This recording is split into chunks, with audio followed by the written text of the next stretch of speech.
So now these guys are walking around thinking that they are the shit when they ain't worth shit, to be honest with you. And so for me, it is the game itself has digressed. I want to know what your fondest memory was your rookie year, go other than it being hot. What is your?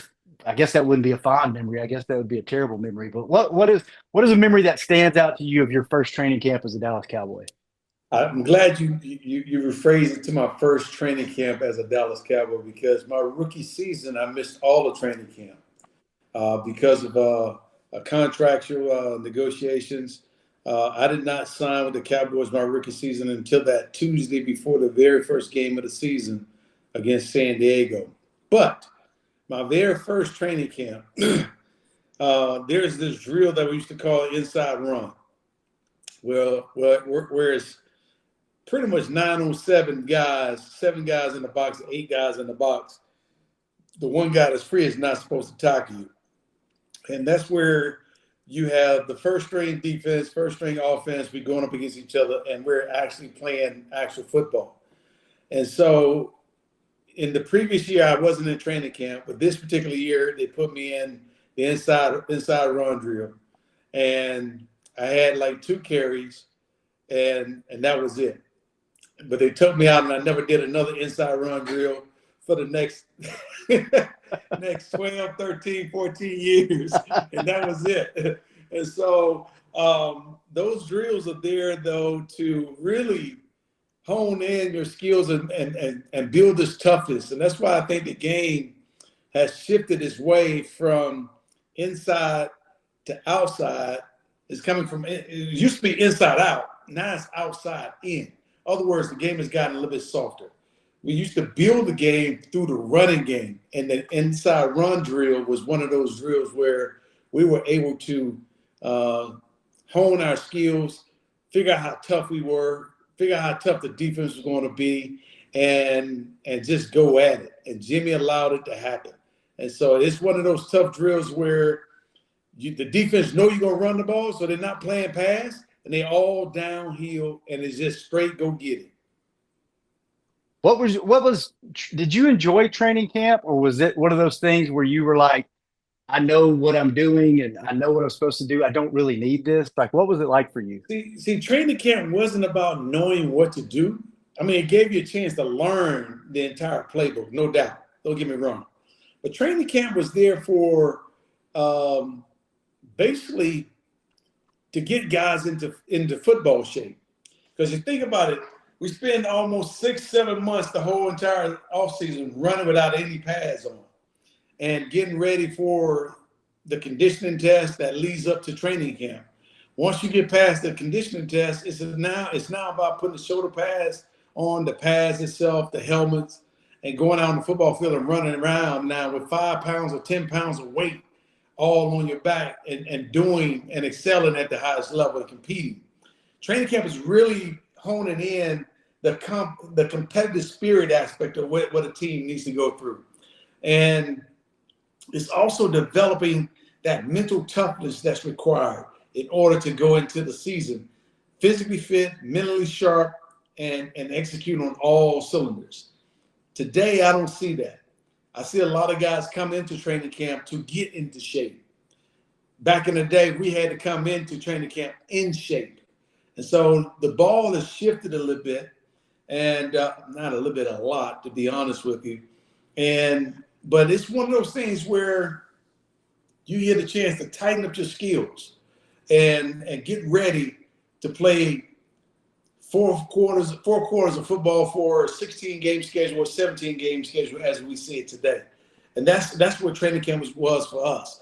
We was getting prepared to play the Eagles. We was getting prepared to play the Skins or the Commanders, if you will, the Giants and so forth. That's what we were honing in for. We was getting ready for those teams. Yeah, and you mentioned it's changed so much, and you said guys are using it to get in shape now, but it's nothing like it was when you were there. Jimmy was putting y'all through 2 a days, and it was 100 degrees outside, and now you can only put pads on every third day, and you have to have a day off. Like, what are your thoughts on what training camp has become from a physical standpoint? It's really mini camp on steroids. That's what it is. It's the OTAs, if you will, with pads on whenever you can, but it's OTAs all over again. It's touch football, and it's kind of hard for players to really get in football shape when you're out there in shorts and shells the whole entire time. Versus a one-on-one drill in uniform is really what you're going to get during the course of a season. So to be able to have one-on-one drills or inside run drills, then take the pads off, I think that's appropriate. But to really go full throttle without pads for a whole training camp or every 3 or 4 or 5, 7 days or something like that, that's not helping any of the players, in my opinion. Yeah. And do you think that that's, to me, with that and the way the preseason games have gotten, I think it's made the game a little sloppier in the beginning of the season with Yeah. no contact. How do Yes. you feel about that? Yeah, I agree. I think early on in the season, if you watch football, there probably a ton of missed tackles. There's probably guys that are out of position. Um, they're just not used to being around that the game gets faster. It gets faster. And especially when you get on the pass and everybody's intense and everybody's focused and everybody's committed, people have a tendency to overshoot things and overreact and more anxiety is in the game early on. And therefore you're gonna have a lot of mistakes early on. Versus when you're in training camp and you have on the uniform and you colliding and competing one-on-one in full gear, guys are getting used to it already. And so that just translates right into the game.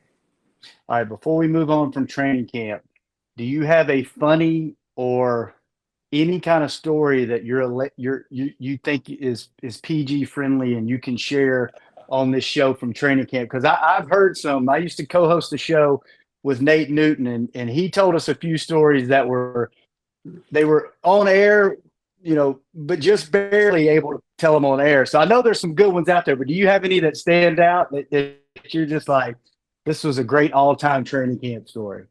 Not really. To be honest with you, Shannon, man, I'd have forgot so much about training camp. I mean, I just shut that door and closed that door. I ain't trying to remember too many things back about training camp. Outside of being in Austin, all I can tell you, it was hot. Going to Wichita Falls, it was extremely hot. Going to California, it was cool, but it was like a Boy Scout camp. It was real chill. But I can't really think of anything funny right now off the top of my head. All right. So let's get into the present day running back. Okay. There seems to be Zeke's gone for now. Maybe he'll come back, maybe he won't, maybe he'll land somewhere else. But there seems to be I don't know if you devalue of the running back position. It's almost like a cycle, right? Like the running back position is really valuable, and then there's a cycle, and it seems like it's not as valuable, and not as many running backs get drafted in the first round. It seems kind of like we're in that dip in the cycle. What do you think the evolution of offenses? How does the running back position fit into present day NFL? Well, I think the present day running back position is a guy that's as versatile as Christian McCaffrey or as versatile as Alvin Kamara. Guys that can do a lot more and make the offense a little bit more dynamic because of their skill set. It's about being a total back now. And when I say a total back, even if you are a total back, you're not going to get all the carries that you deserve. There was a point in time when the game where you knew you was going to get the ball 15, 25 times a game or 30 touches a game, whether it's 20 on the ground and 10 in the air. There was a time when Marshall Faulk went into the game knowing that he had a chance to not only rush for 100 yards, but potentially catch 50 more yards in the air or more. Not today. You don't see that today. I think the league has done a very good job of marketing the devaluing of the running back position. And I think it's something that is permeated throughout social media, it's permeated throughout the press, and it's been ingrained in the minds of everyone else because everybody walk around repeating it. And therefore, the value of the player has been treated such. That's why you got Dalvin Cook. No excuse, no rhyme or reason for him being cut.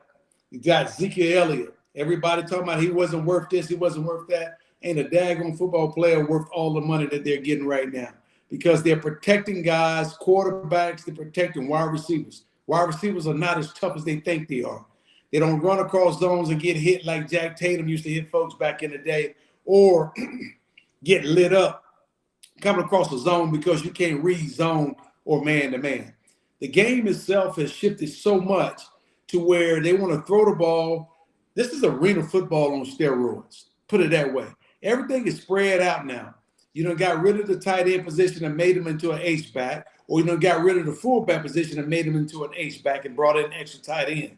So now these guys are walking around thinking that they are the shit when they ain't worth shit, to be honest with you. And so for me, it is the game itself has digressed in such a way that it saddens me to hear people talk about, well, the running backs are not as valuable. Well, that's a bunch of crock.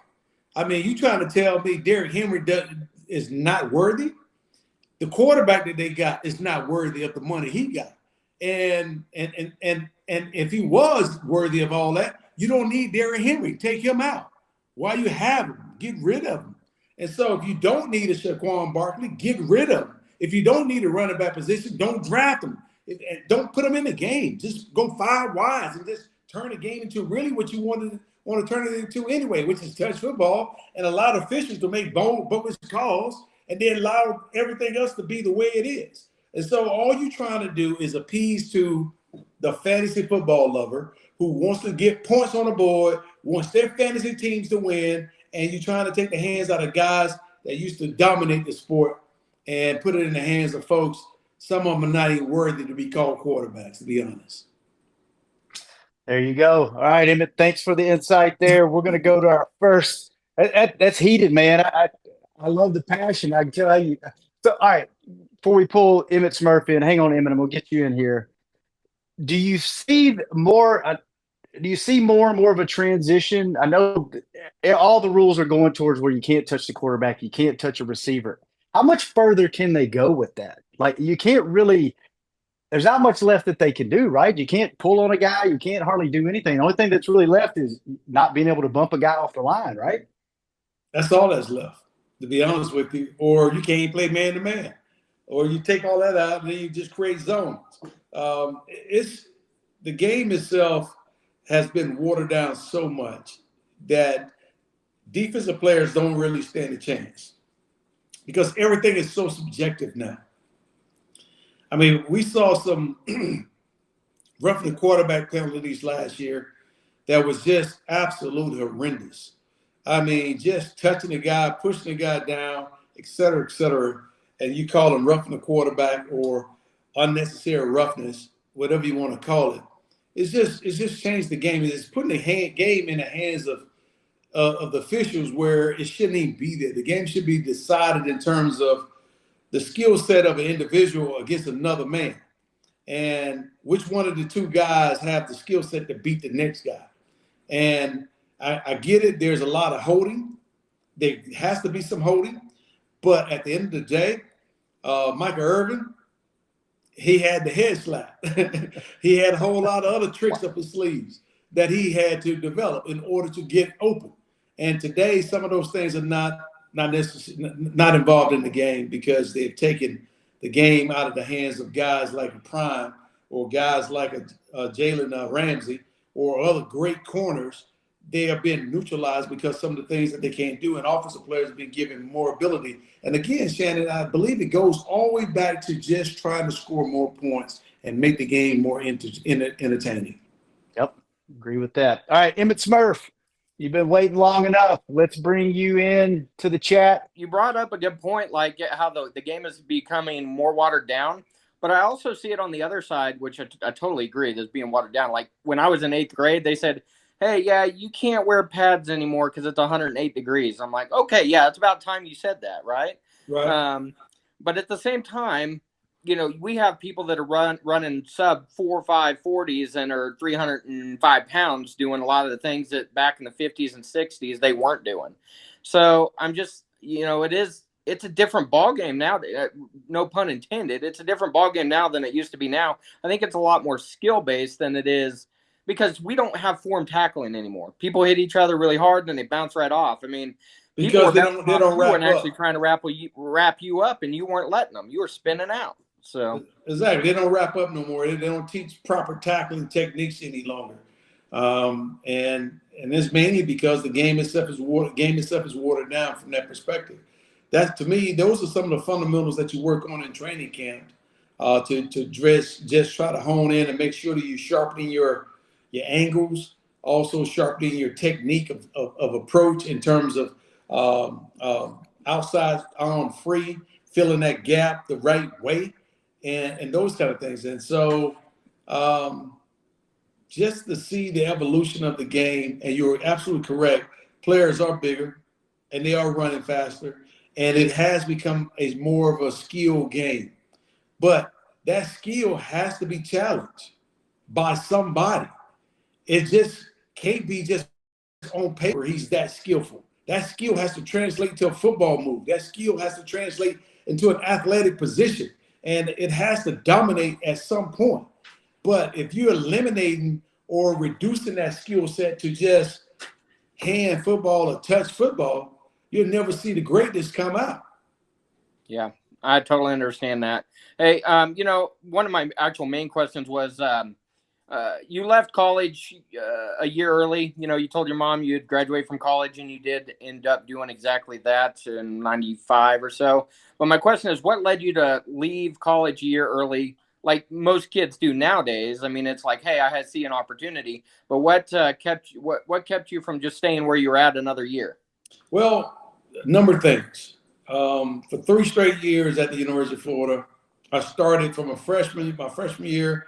The third game of the season against Alabama. Started from that game all the way up, every game that I was healthy. And every year, we had to learn a brand new offense every year. So my freshman year, we had a guy by the name of Mike Heimdinger. He used to be the offensive coordinator, I believe, for the Titans back in the day. He went to the NFL as well. And then they fired him after my freshman year. Then they brought in a guy from Texas A&M by the name of Lynn Amity. And we learned a brand new offense there. It was more of the H-back kind of spread or the – I don't even know how to describe it to you. But it was a complete different offense. Then my junior year, they brought a guy in that coached Eric Dickerson and Craig James up here at SMU. Name was Whitey Jordan. And he brought in back the I formation and brought me back to home base.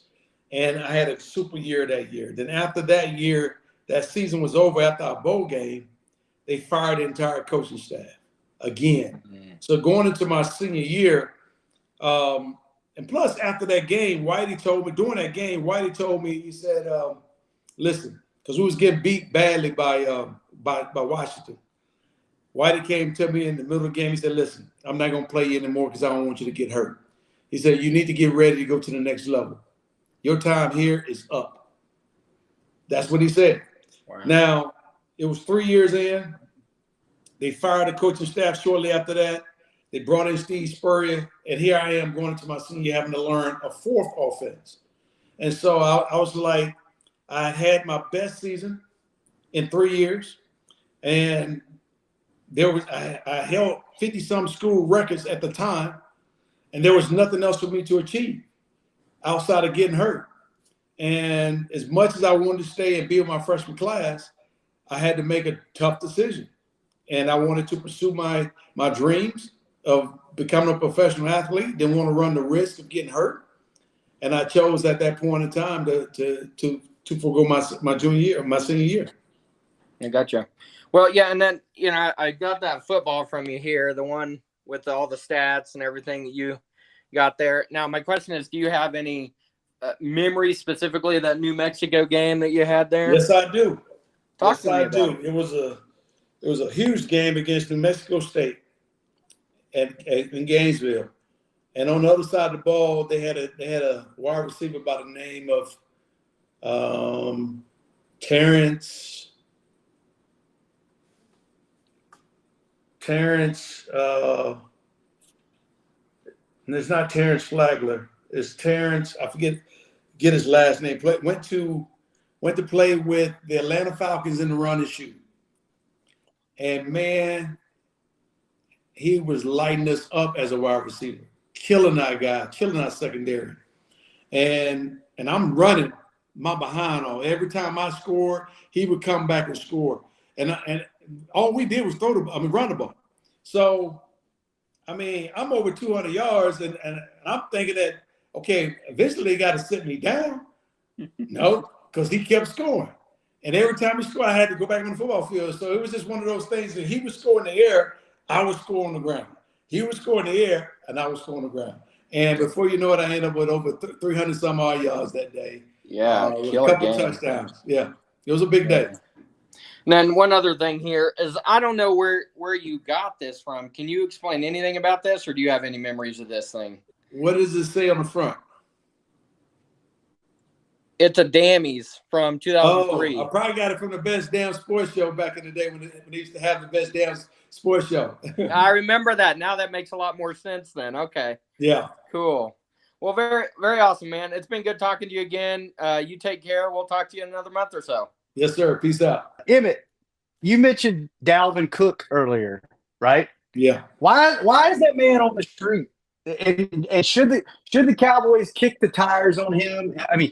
Here's the thing with the Cowboys in the running back situation right now. Tony Pollard broke his leg in the last game that he played in, right? Yeah.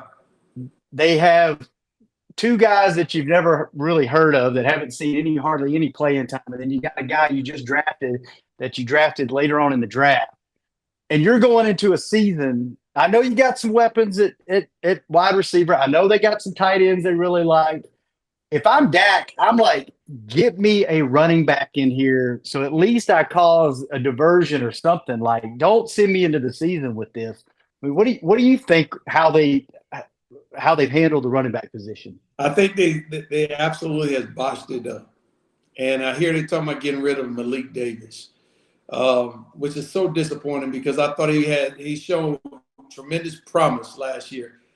Even when Zeke was out or Tony Pollard was out or somebody was out and they put him in the game, he has shown flashes that he can actually tote the rock. And so I'm a little disappointed in the Cowboys in this regard. One, Tony Pollard did break his ankle or his leg last year. And you don't know how that leg is going to come back. Then you get rid of Zeke. You bring in Ronald Jones from Tampa Bay, who's right up the street right here in McKinney from this area. I get it. Then you draft Deuce, which is fine. But you don't have a back that people respect. And that's the problem. You need somebody that's going to garnish attention outside of trying to drop back and double cover CD Lamb and wait on the tight end to get loose. We don't have, in my opinion, a number 2 wide receiver. We got a number 1 in Lamb, but we don't have a good, solid number 2. A guy that can blow the doors open and cause a threat. And that's a problem. That hurts Dak Prescott. That hurts the entire offense. And it puts more pressure on Dak Prescott and McCarthy to call the perfect plays. And there's no such thing as calling the perfect plays. There's great execution. And there's also a word that we use on the football field called overcoming coaching. When coaches make a bonehead ass play and you have to overcome a bonehead ass call. So at the end of the day, Dalvin Cook or Ezekiel Elliott is going to garner some respect from every defensive coordinator because of their capabilities of making a big play or busting open a big run or something of that nature. And until Tony Pollard is able to prove that he's able to bounce back and be the guy that we know him to be as of last year, now I'm not saying the guy's going to be the same guy, but he at least got to show that he's ready to go and can shoulder the load, because it is a load. And you need somebody with broader shoulders, thicker hips, and running downhill mentality to take some of the pressure off of Dak Prescott and increase pressure on the defense. And that's Zeke Elliott, or that's Dalvin Cook, or that's Saquon Barkley, for all I care. You know, it's those guys. It's guys like that that's going to garnish their respect and bring in 8 or 9 in the box. If you can't do that, then they sit back playing zone the whole entire time and double covering one guy and one guy only. I'm worried, man. I'm worried, but we'll see. You know, those guys get paid a whole lot more money than I do, and that's their job. So just because they get paid a lot more than most people, don't mean that they're making the right decisions. Well, hey, how you doing, brother? I'm good. How are you doing? Is that Russ? That's me. So my question tonight is, when Michael Irvin was on the Dan Patrick show, this was like a couple of years ago, he said that he believed that under Coach Jimmy Johnson, he believed that the Cowboys could have won at least maybe 2 more Super Bowls. And I was just wondering what your take on that was. How many Super Bowls do you think you guys could have won under Jimmy? Well, I would say under Jimmy, without free agency, we would have won a lot more. Mm-hmm. But due to free agency under Jimmy, I don't know how, and salary cap wise, I don't know how he would have adjusted to that. Right. It's been hard. But one thing I do know about Jimmy, he's a brilliant coach that recognizes talent, find talent in some of the darnest places. And he has the ability to bring people together for the one common good, and that is trying to win ball games. Right. And so I would like to think in my mind that we would have been very competitive still with a chance to go and win multiple Super Bowls. I have no doubt it could have happened. No doubt in my mind.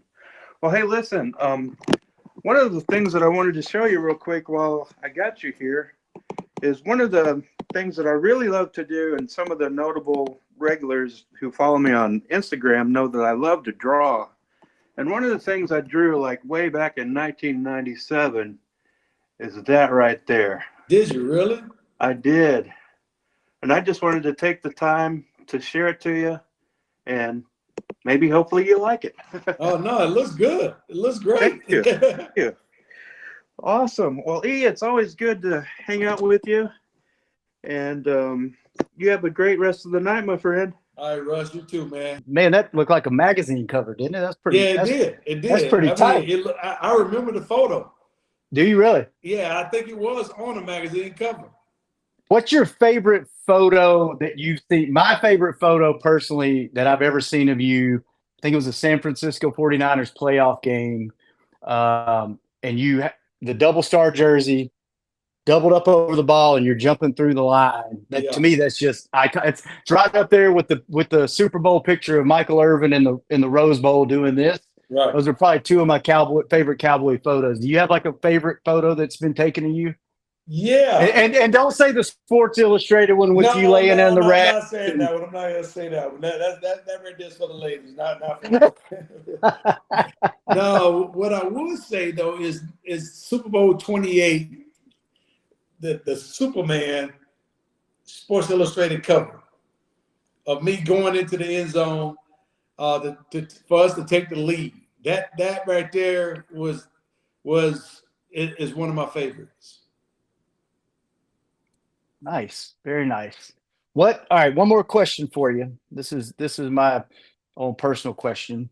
What do you think about Coach McCarthy taking over play calling? I think it should have been done when he first came in. If it's your ship and you're known for your quarterback guru and you're known for your offensive prowess, I wouldn't have let it go this far. Now, that's just me, couch fan over here. I would have done it from the get-go, and I know they wanted to give Kellen Moore the reins and see what he could do. What do you think about the decision of Kellen leaving and Coach McCarthy taking over this year? I think it's the right thing to do because McCarthy is on the hot seat. At the end of the day, if I'm on the hot seat, I'm gonna do things my way and what I want to do it the way I want to do it. And if that's taking the reins and calling the plays and taking on the responsibility of the wins and losses, then that's what I'm going to do. So I think it was the right thing to do. He has no one else to blame now but himself. And so I think he's done the right thing. It may have come a year too late. Maybe he could have did it a year ago, but I think it's the right move. Yeah, and I almost feel like OCs are kind of, they get all the blame. They're almost like the quarterback, right? They get all the blame when you're losing, and then they don't get any of the praise when you're winning, and everybody's always mad at them. But I'm really, a lot of people had a problem with Kellen when he was here. Right. It's going to be real interesting to see. He's got some weapons out in LA. No doubt about it. He's got a young quarterback and some tools. The problem with Kellen is he's so busy trying to call so many damn plays. And he's not getting a feel for what's happening in the game and where's the hot hand at. See, this is the problem. This is what's missing in the game. When a running back has the hot hand, you need to feed him the ball.